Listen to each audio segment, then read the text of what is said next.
Assalamualaikum warahmatullahi wabarakatuh.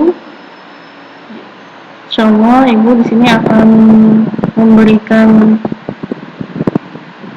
rangkuman ya dari pembahasan kita selama ini mengenai materi bahasa Indonesia yang alhamdulillah sudah 4 bab ya. Gimana kabarnya nak? Mudah-mudahan selalu sehat ya dan dalam lindungan Allah Ta'ala ya. Nak, tidak lupa untuk Ibu ingatkan untuk selalu menjaga kesehatan antum semuanya ya, dengan cara istirahat yang cukup, makan makanan yang bergizi ya, jangan terlalu sering banyak jajan-jajan, kemudian sering nonton TV sambil nyemil ya, supaya badan kalian tetap sehat dan terjaga ya. Kemudian satu hal lagi yang Ibu tidak bosan-bosannya untuk mengingatkan kalian adalah untuk selalu menjaga protokol COVID ya. Kemudian yang tak lupa Ibu sampaikan adalah benar-benar berusaha untuk menjadi jauh lebih dewasa ya, karena kalian ini sudah masuk tingkat yang selanjutnya, yaitu tingkat SMP ya, strata menengah ya. Jadi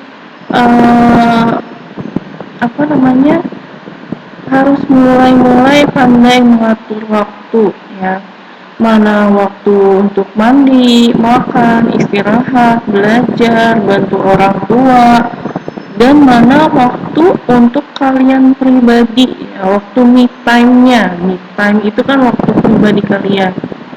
Jadi jangan sampai kalian terlalu asyik-asyik dalam waktu yang sangat longgar ini ya, misalnya sering ketiduran atau berleha-leha bermain game ya. Nah, sekarang harus benar-benar perhatikan waktu belajar kalian ya. Ibu perhatikan nilai bahasa Indonesia ya, ada yang tinggi dan ada yang rendah dan ada yang biasa saja. Ini kenapa seperti ini ya? Maka Ibu heran gitu, karena Ibu sudah berusaha gitu ya semampunya. Sekarang Ibu coba untuk membuatkan resumen buat kalian ya, benar-benar meringkas dari bab 1 sampai bab 4 ya, mengenai pembelajaran ini. Kemudian tidak bosannya Ibu katakan lagi adalah jika ada kesulitan mengenai pembelajaran bahasa Indonesia ataupun pelajaran IPA ya yang sudah Ibu sampaikan, tidak usah malu untuk telepon ya, izin untuk menelpon Ibu ataupun video call ya, ataupun memberikan soal ke Ibu. Ibu, saya punya soal begini, bagaimana Bu cara menyelesaikannya, atau sudah mengerjakan PH atau sudah mengerjakan tugas. Ibu, saya sudah mengerjakan PH ataupun tugas sekian. Saya nggak ngerti di bagian ini, di nomor ini, maksudnya apa ya Bu? Silakan ya, jangan untuk bermalu-malu ya, ataupun berlama-lama menunda-nunda sesuatu yang menyulitkan untuk kalian sendiri ya. Terus satu lagi, nilai yang kalian peroleh nantinya ketika penilaian akhir semester di bulan Desember nanti itu adalah nilai dari hasil yang sudah kalian peroleh ya, kerja keras kalian, kesungguhan kalian, kedisiplinan kalian dalam menuntut ilmu ya. Jadi perhatikan sekali lagi, menuntut ilmu itu semuanya karena Allah ya. Jika kalian kesulitan gitu dalam hal menuntut ilmu, kalian minta pertolongan kepada Allah, berdoa untuk dimudahkan dalam menuntut ilmu, untuk dijaga kedisiplinannya dalam menuntut ilmu, untuk dijaga qanaahnya dalam menuntut ilmu, ya. Menuntut ilmu itu tidak hanya belajar saja, ya, tapi memahami kehidupan, terus saling menghargai juga salah satu komitmen dalam menuntut ilmu, ya. Jadi coba dicari-cari lagi, ya, kajian-kajian mengenai menuntut ilmu supaya kalian lebih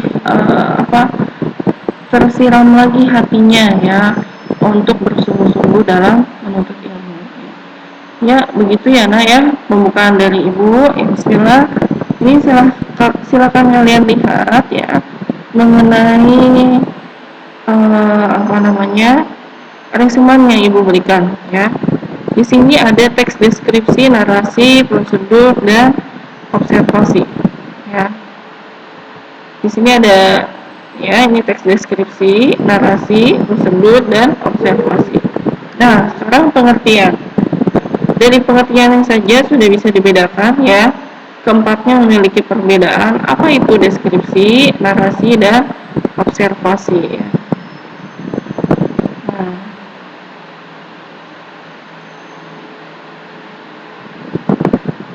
ya, bisa dilihat. Jadi deskripsi itu apa, ya. Oke. Narasi, prosedur, dan observasi, ya. Jadi beda, ya, harus dicamkan perbedaannya. Yang kedua, tujuannya, ya. Tujuan deskripsi itu ingin memberikan penjelasan kepada pembaca supaya pembacanya tersebut seolah-olah bisa merasakan apa yang sedang dijelaskan, ya, dari gambarnya, ya, ataupun rasanya atau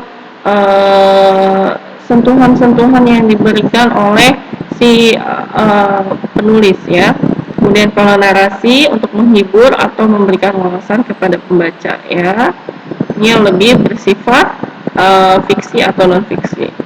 Kemudian kalau prosedur untuk membantu seseorang memahami, melakukan sesuatu dengan tepat, ya. Kalau teks observasi untuk memberikan informasi kepada pembaca mengenai hasil observasi sehingga si pembacanya dapat menambah ilmu, ya. Ini tujuannya. Di sini ciri-cirinya. Apa saja ciri-cirinya? Ya. Nah, ini, ya. Oke. Nah, kemudian strukturnya apa? Ya, kalau deskripsi, ya, dia punya identifikasi, klasifikasi, dan deskripsi bagian. Sedangkan narasi ada orientasi, komplikasi, resolusi, dan ending, ya, atau kesimpulan. Terus kalau misalnya prosedur, ya, di situ ada tujuan, bahan, alat, dan langkah-langkah. Nah, tujuan itu meliputi judul, ya, ataupun pendahuluannya. Kemudian bahan dan alat, ya, bahan, alat, dan langkah-langkah ini adalah isi, ya. Terus yang terakhirnya ada kesimpulan. Terus kalau observasi, ya, dia ada pernyataan umum, terus ada deskripsi bagian, dan ada kesimpulan. Nah, pernyataan umum di sini ada klasifikasi dan definisi dari objek yang akan diobservasi, ya, mengenai tempatnya, nama, kelas, waktu observasi, tempat, dan lain-lainnya, ya. Terus jenis-jenisnya, ya, ada deskripsi, ya, jenisnya ada teks deskripsi subjektif, spasial, dan objektif, ya. Kalau subjektif berdasarkan apa kata penulisnya, mengenai kalau spasial berdasarkan benda, ruang, tempat, dan sebagainya. Sedangkan objektif berdasarkan dari opini penulisnya. Sedangkan teks narasi, ya, macam-macam, ya. Ada cerita pendek, fantasi, dongeng, novel eksplositoris, narasi sugestif, narasi puisi, narasi sejarah, narasi romantis, dan narasi remaja ya. Sedangkan prosedur, ada prosedur sederhana dan prosedur kompleks ya. Kalau prosedur sederhana bahasanya lebih ringan dan langkah-langkahnya lebih sedikit.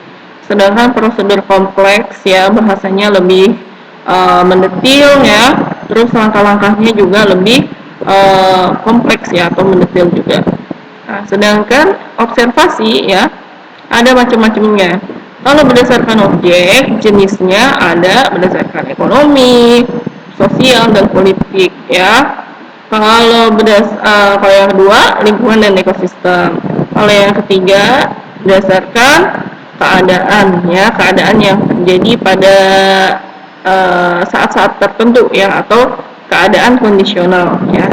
Terus kalau yang kedua berdasarkan tujuannya ya, ada eksposisi, identifikasi dan klasifikasi. Nah, kalau misalnya yang terakhir nih observasi berdasarkan hasil akhirnya, jenisnya ada formal dan non formal.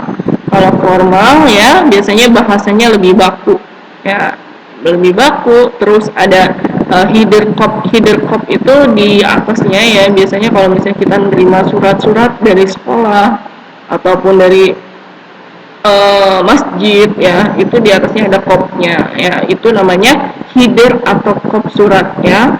Terus strukturnya lebih terperinci, sedangkan non formal strukturnya lebih sederhana ya.